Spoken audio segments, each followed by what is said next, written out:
Hola, ¿qué tal? ¿Cómo están? Bienvenidos a La Muga. Hoy analizamos con detalle y con 4 analistas políticos y sociológicos la noticia quizá más importante a la que hemos asistido en las últimas 5 décadas, el final del terrorismo de ETA, con 2 escenarios fundamentales. El primero, Cambó, donde ETA finalmente dijo adiós a la violencia terrorista, y por otro lado Vertis, donde se reunían el lehendakari Íñigo Urkullu y la presidenta del gobierno de Navarra, Uxue Barkos, en esa declaración conjunta en la que se hablaba de memoria crítica del pasado y también de convivencia. Hoy centramos nuestra mirada en el fin de la barbarie etarra. Comenzamos. Postres tradicionales de Ulzama. Es una empresa familiar que elabora productos de la más alta calidad y únicos en el mercado. Cuajada, helado, mousse, quesos, yogures, en un entorno privilegiado a orillas del río Ulzama. Nuestro ganado y nuestras ovejas son nuestro principal activo. Deliciosos postres naturales de Ulzama.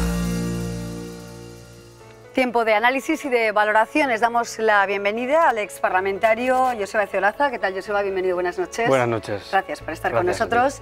También hoy podemos saludar y nos alegra, de verdad, de volver a ver a Elena Berruezo en nuestro programa. También exparlamentaria. ¿Qué tal, Elena? ¿Cómo estás? Bienvenida.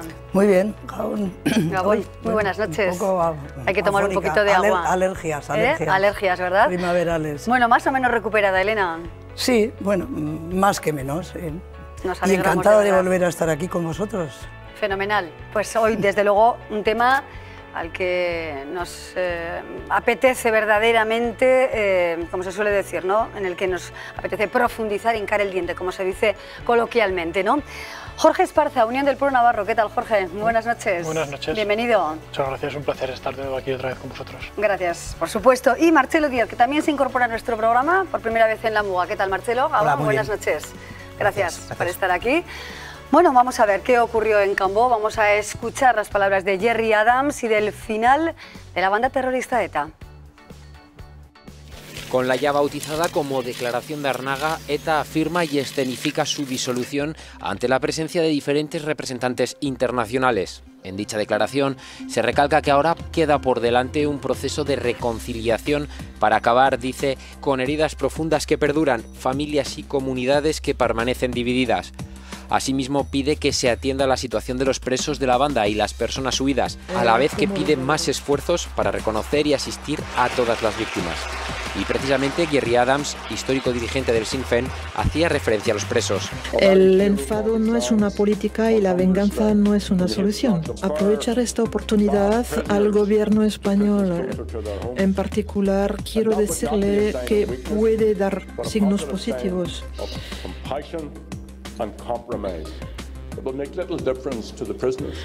En favor de los presos vascos para aproximarles a sus lugares de residencia. Se aseguraba en Arnaga que ahora se abre un nuevo escenario y que el proceso de paz no ha terminado con esta disolución. Necesitamos, lanzamos una llamada para abrir un camino democrático y para abrir negociaciones en pro de la resolución del conflicto. A la convocatoria del Grupo Internacional de Contacto, liderado por el abogado sudafricano Brian Currin, acudían diferentes personalidades como el exasesor del primer ministro británico Tony Blair. Sin embargo, el exsecretario general de Naciones Unidas, Kofi Annan, no acudía a la cita, pero mandaba a un representante en su lugar. Una declaración en Cambó sin presencia de gobiernos, pero sí con presencia política. Geroa Bai, Bildu y Podemos estuvieron allí. Sin presencia de ningún gobierno, ni español, ni navarro, ni vasco, que han organizado actos paralelos, se firmaba aquí el epílogo de ETA. Tampoco presencia de los principales partidos nacionales, PP o PSOE. Por Navarra tampoco han estado ni Izquierda Esquerra ni UPN.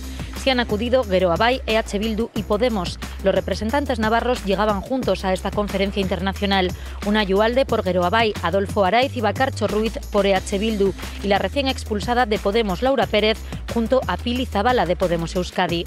Hoy certificamos que ETA desaparece y que se abre una nueva etapa, un nuevo tiempo.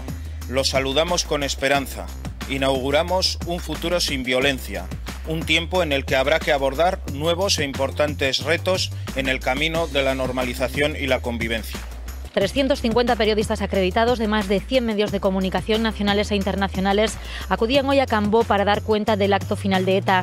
Un final de la banda terrorista por fascículos que se cierra hoy en el sur de Francia en este acto internacional organizado por el Grupo Internacional de Contacto, el Foro Social Permanente y Baquevidea. Un fin de ETA sin pedir perdón a todos sin distinciones. En su último comunicado de disolución emitido ayer mismo, ni una referencia al dolor causado, ni una sola palabra de la banda para sus víctimas. El acto de hoy sí ha comenzado con un minuto de silencio en recuerdo de todas ellas. Así les contábamos lo sucedido en Cambó el pasado viernes. Y otro escenario importante fue Vértiz, como hemos comentado al principio, el Lehendakari Urkullu y la presidenta del gobierno, Uxue Barkos. Gran expectación en este idílico paraje navarro donde Urkullu y Barkos han escenificado el compromiso de ambos gobiernos en construir la convivencia rota por la barbarie terrorista. La acción terrorista de ETA ha causado dolor, un dolor y una pérdida irreparable a miles y miles de personas, víctimas de una violencia injusta e injustificable.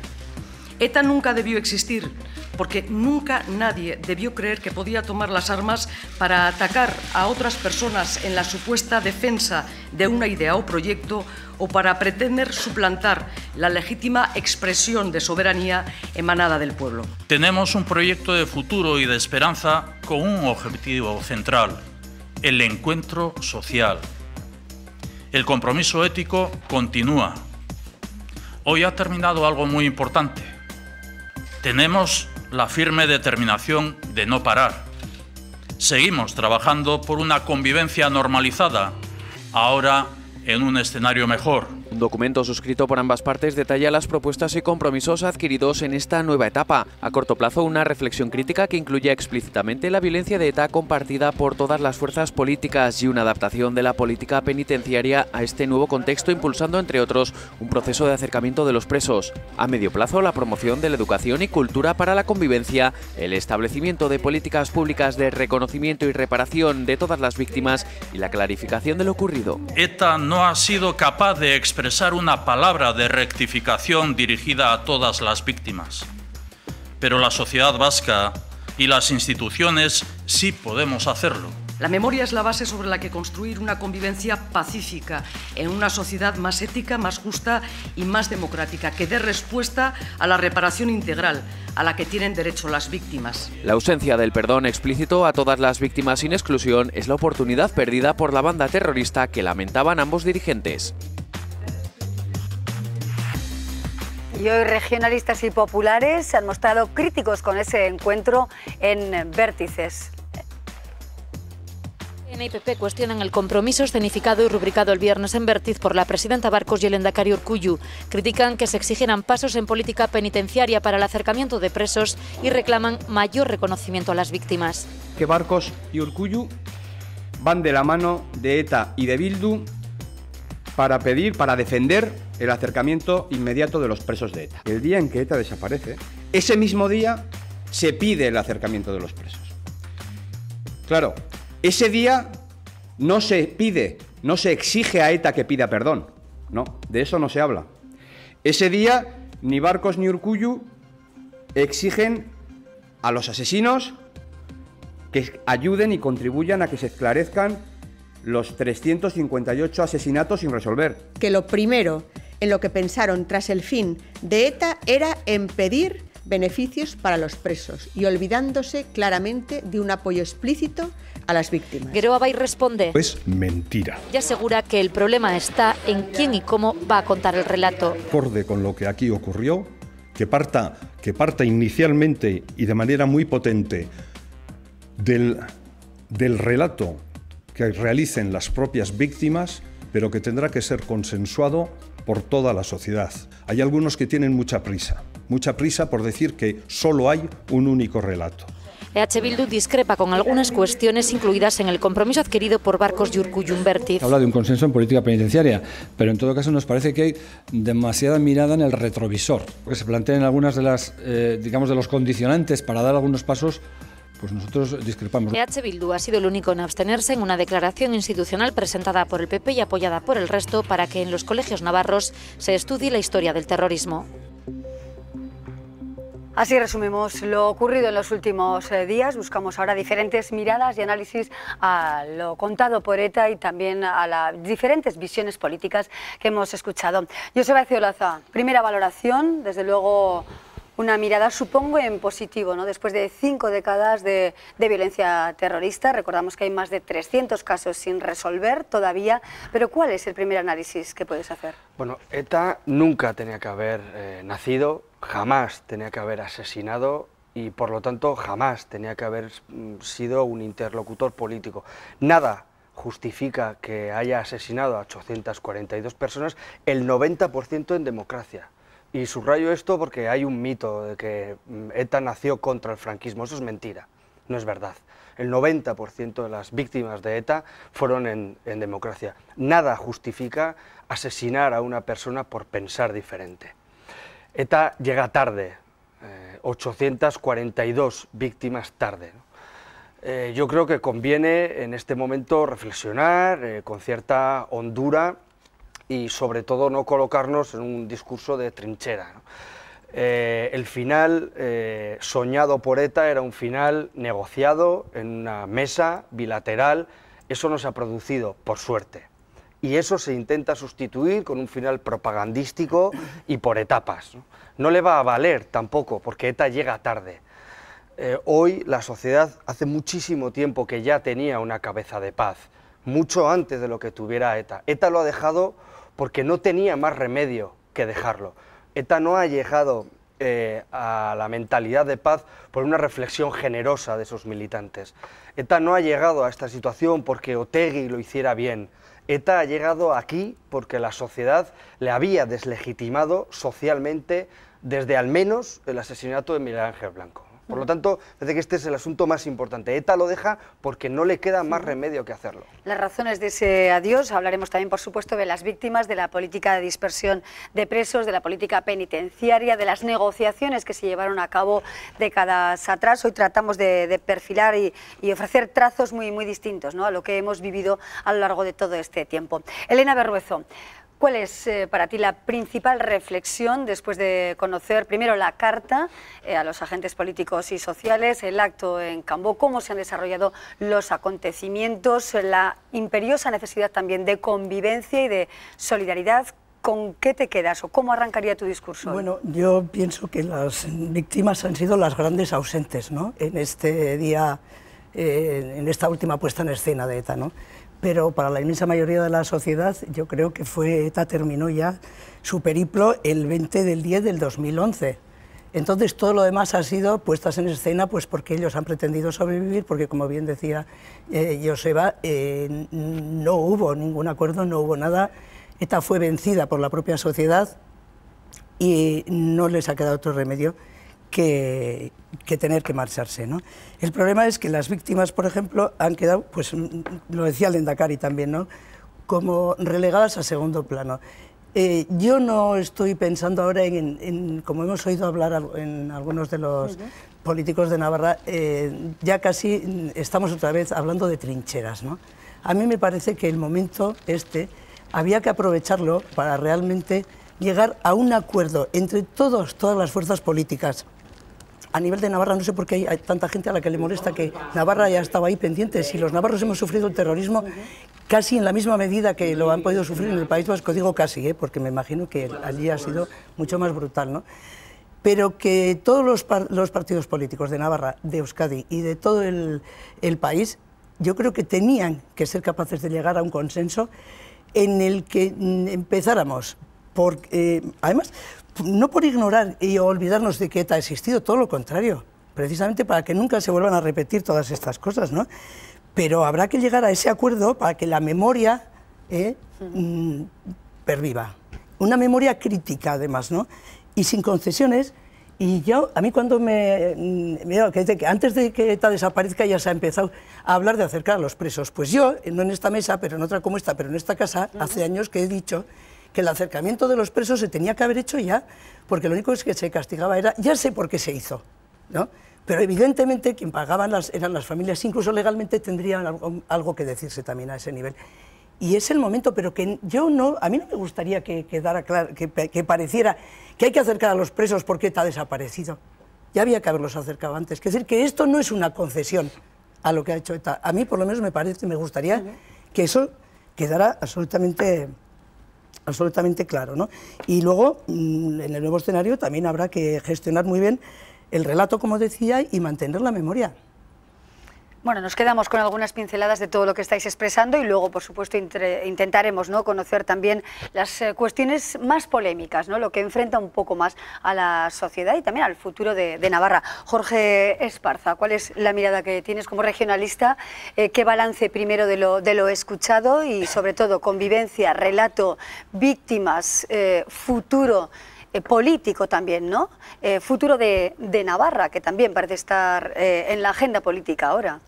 Sí, veremos a ver a partir de ahora cuáles son los siguientes pasos que se van dando. Yo comparto al 100% las palabras que ha dicho Joseba. Desde luego, la reflexión, en ningún momento ETA ha hecho una reflexión profunda interna y ha llegado a la conclusión de que no tenía sentido matar y por eso deja de hacerlo, sino que lo ha dejado de hacer porque la sociedad civil, los cuerpos y fuerzas de seguridad del Estado lo han desmantelado y no han tenido más remedio que llegar hasta esa situación. Es un fin de la única manera posible que tenía. Nadie esperábamos que fuera un fin con honor ni con dignidad, no, pues es el fin de una banda terrorista que llega tarde, nunca se tiene que haber producido, pero sobre todo llega incompleto. Es cierto que el relato oficial es el que estamos haciendo, pero cuando dice Elena se habla de que no le gustaría que existieran las trincheras, es que las trincheras no van a surgir por lo que hoy han dicho en el Parlamento los políticos, las trincheras surgen cuando hoy en día en Navarra sale un preso de ETA a la calle y se le recibe con honor. Eso son trincheras, es decir, yo antes de hablar de los acercamientos de los presos, que por cierto hemos oído hablar de presos vascos, no son presos vascos, son presos terroristas. Entonces, yo antes de hablar de acercamiento de los presos, creo que hay que hablar de muchas cosas antes. En Navarra tienen que cambiar muchas cosas antes de eso. O sea, no puede ser que salgan gente de la cárcel, asesinos, y sean tratados como héroes. Eso es lo que hay que cambiar. Ahora que hablamos tanto de la violencia machista, ¿alguien en su sano juicio es capaz de imaginar que a un asesino de una violencia de género sale de la cárcel y se le recibe con honores y con vítores?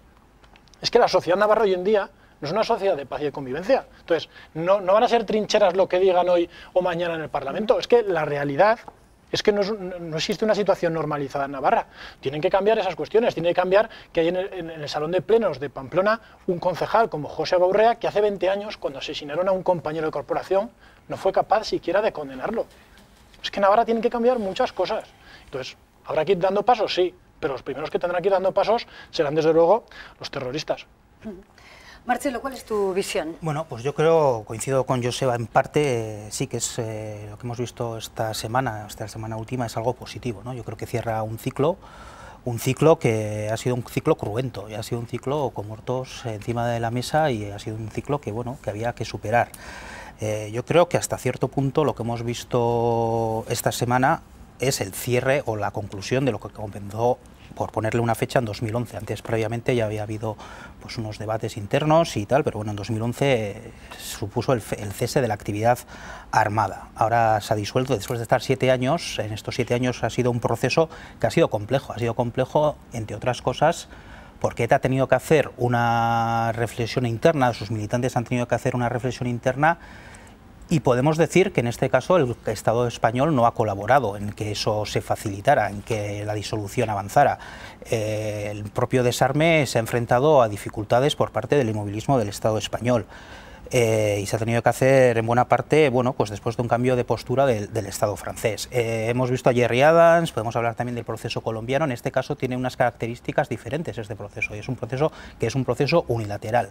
ETA decide por sus propias razones acabar con su actividad, disolverse. No hay una contraprestación por parte del Estado, no ha habido un acuerdo de paz en este sentido. ETA ha decidido acabar con su actividad y el Estado no está comprometido a nada.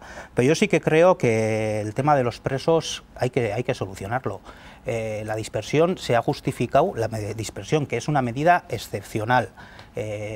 Puede estar amparada por la legislación actual, pero es una medida excepcional que se aplica a un colectivo concreto por unas razones concretas. Las razones que se aplicaban en su momento era pues que no continuaran con su actividad, ¿no? O que no hubiera una coordinación de los presos en las cárceles, pero es que ya no, esa coordinación ya no tiene sentido porque la propia ETA ya no existe, ¿no? Entonces el motivo de la dispersión no tiene sentido continuar con ella. Y luego yo creo que hay también que recordar que los presos de ETA o vinculados a ETA, porque bueno, hay gente que tampoco es estrictamente preso de ETA y que está en la cárcel, ¿no? Y que bueno, esta gente que sale de la cárcel con las condenas íntegramente cumplidas, ¿no? Y en este sentido yo creo que es interesante una reflexión que le escuché el otro día a un parlamentario de H. Bildu en Gasteiz, que decía, claro, es que ya no, uno de los motivos para prolongar o hacer el cumplimiento íntegro de las penas es el riesgo de reincidencia, pero es que ese riesgo, pues en principio ya no existe, ¿no? Entonces, los argumentos jurídicos para mantener la dispersión o los argumentos políticos también caen por su propio peso. Ya lo último, o sea, evidentemente el relato ahora está encima de la mesa, pero yo creo que para esto, desgraciadamente, necesitaremos décadas para superar esto, ¿no? Incluso hay veces que la polémica sobre la guerra civil, y tú lo sabes muy bien, todavía genera asperezas en la clase política navarra o en la sociedad navarra, y han pasado ya 80 años, ¿no? Y entonces yo creo que todavía, desgraciadamente, necesitaremos décadas para poder cicatrizar todo esto. Bueno, la política penitenciaria está, desde luego, en el momento álgido ahora mismo, pero también otro tema relativo a los presos. Si los presos de ETA deben o no colaborar con la justicia para esclarecer esos más de 300 asesinatos que todavía no tienen autoría o se desconoce quién fue el autor, ¿no? Pero desde luego que esa es una posición que por lo menos nosotros defendemos de una manera contundente. Es muy significativo que quien lee el manifiesto de ETA sea Josu Ternera. Es decir, lo primero que tendría que hacer si quisieran hacer un fin medianamente digno es colaborar con la justicia y esclarecer. Josu Ternera está huido de España. Es decir, ¿qué veracidad tiene en sí un fin de la violencia cuando una persona que está huida de la justicia no se pone a disposición de la propia justicia española? Hablaba Marcelo del tema de la dispersión. A ver, ahora mismo, incluso antes del fin de ETA, ya existía una serie de condiciones en las que los presos que se consideraban de ETA podían vincularse, no sé si habían anclares, ¿no? Y desvincularse de esa dispersión. Es decir, que es una cuestión legal y que lo que la ley mande será lo que tenga que hacerse. Lo que a nosotros nos llama la atención es cómo desde el primer momento, no por parte de ETA, pero sí por parte, pues lo hemos visto del lehendakari Urkullu y de la presidenta del gobierno de Navarra, Ursula Barkos, como desde el primer momento se pone el foco en eso. Yo, desde luego que el fin negociado hubiera sido bochornoso y no se ha conseguido eso. ETA, estoy de acuerdo en que soñaba con eso, pero una vez que supo que eso no iba a ser posible, ahora está en esa segunda pelea, que es en la del relato. Y ahí, desde nuestro punto de vista, está contando con actores que están tratando de poner encima de la mesa temas, pues como es el tema de los presos, hemos visto con Ursúe y con Urkullu, que va un poco en la línea que ellos pretenden. Sí, a mí, bueno, con esto del relato y las experiencias pasadas que hemos tenido, Navarra es ejemplar en el asunto de la memoria histórica. Yo creo que hay un montón de enseñanzas que podemos aprender, ¿no? Una, no a la impunidad, ¿no? Nos rebelamos hace 15, 16 años en contra de los crímenes franquistas, ¿no? Pues es lo mismo con los crímenes de ETA, que no se sabe muy bien si son 358, como dice las asociaciones y el Ministerio, o son 198, como dice el Gobierno vasco, ¿no? Bueno, en todo caso, eso habrá que esclarecerlo. No puede ser que haya ni un solo crimen de ETA sin esclarecer, ¿no? Porque pedimos verdad, justicia y reparación, y eso mismo lo tenemos que pedir para todos los conflictos, ¿no? En segundo lugar, en esto del relato, a mí me parece básico que quede constancia de que ETA no solo fue un error, sino que sobre todo fue un horror, que no es lo mismo, ¿no? O sea, ETA no tiene ninguna justificación, y esa ficción de que nació en el franquismo, o que nació del pueblo y se diluye en el pueblo, o que respondía a una violencia del Estado o a una supuesta opresión milenaria, ese ámbito justificatorio del conflicto político, eso tiene que romperse. Es decir, en 1 millón de lugares del mundo hay conflictos políticos y la secuencia inevitable no es el matar. Es decir, solo ETA decide matar de forma autónoma. O sea, la decisión de apretar el gatillo es solo de ETA, ni del contexto, ni del franquismo, ni de la violencia policial, por muy repugnante que sea. Nada justificaba que ETA matara. Es una decisión que toma autónomamente ETA, por lo tanto no hay ninguna justificación, ¿no? Y en tercer lugar, sí que me parece importante lo que ha comentado Marcelo. Es verdad que la dispersión de los presos era una medida que se tenía que haber tomado antes y ahora con mucha más razón, ¿no? En esto del relato, yo creo que tenemos que afrontarlo con honestidad, con muchísima sensibilidad. Es decir, hay demasiada gente que ha pagado un alto precio por la violencia. 10.000 empresarios. Yo me acuerdo, por ejemplo, la primera vez que fui concejal en Cizur Mayor en el 2003, una de las cosas que a mí más me impactó es que de 17 concejales, 10 tenían que llevar escolta. Y yo ahí me pegué un choque contra la realidad. Eso merece un poco de humanidad también. O sea, ha habido gente al lado nuestra que tenía que mirar debajo del coche. Y ante eso tenemos que tener empatía, ¿no? No vale, no, pues es que el Estado ha sido muy cruel, o es que... No, eso hay que abordarlo, sí, ¿no? Mira cuáles han sido las palabras de Adolfo Araiz. Ha dicho que se estaba mirando mucho por el retrovisor. Es que hay una parte con las política... Que no estoy de acuerdo. Claro, no, pero quiero decirte no que las comparta, pero hay una parte política que está pensando en eso, que es en hacer borrón y cuenta nueva, en olvidarnos de todo lo que hemos pasado. El empate. Claro, es decir, entonces bueno, nos quedamos con estas primeras apreciaciones, vamos a hacer una breve pausa y enseguida seguimos, Elena y Marcelo, por supuesto, hablando de los presos, del relato, de cómo se contará también la historia, ¿no? Como algunas víctimas reclaman que se cuente la historia verdadera en las escuelas, en los colegios, en los centros educativos. Seguimos hablando de esto después de una breve pausa.